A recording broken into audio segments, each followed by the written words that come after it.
G'day, Alex Collins with the Bendigo Sheep and Lamb Market Report for the 22nd of July. About 23,000 sheep and lambs yarded in Bendigo today, 15,000 lambs, 8,000 sheep. Large number of the lambs consisted of merino lambs of varying weights. Overall, probably a little bit cheaper market from the really extreme market we saw last week in Bendigo.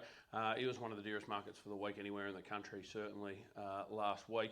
The best end of your heavy lambs, least affected, out to $295. I don't think they cracked 300 this week. There certainly wasn't the weight of last week in the yarding of lambs. But most of those lambs, if you wanted to buy the good ones, $8.70 through to sort of $9, would have covered most of those. It's probably the mixed up type lambs that we saw, the bit rougher type lambs that might not have had the yielding potential that we saw last week make the same rate as the really good ones, made closer down to $8 or late sevens at times today if they were a bit rougher than that. So trade lambs, the supermarket's still at the $250.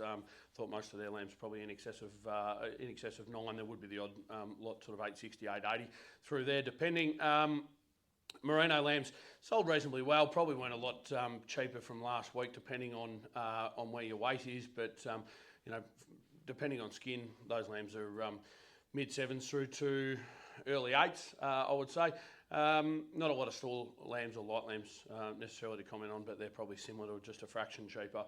Sheep, certainly the top end of the sheep job was a little bit cheaper today. Yeah, well, quite a bit cheaper, 10 to 15 on what we saw last week.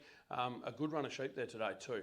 A lot of the sheep probably 430 through to 460. They've come off 60 to 70 cents from last week. Still your trade sheep sold very well. A lot of sheep there, 95 to 115 or 18, which covered most of those. So anyway, just a little bit cheaper, but probably back at a level that we're going to see maintained now for the next month or 6 weeks, I would say. We'll catch you next week.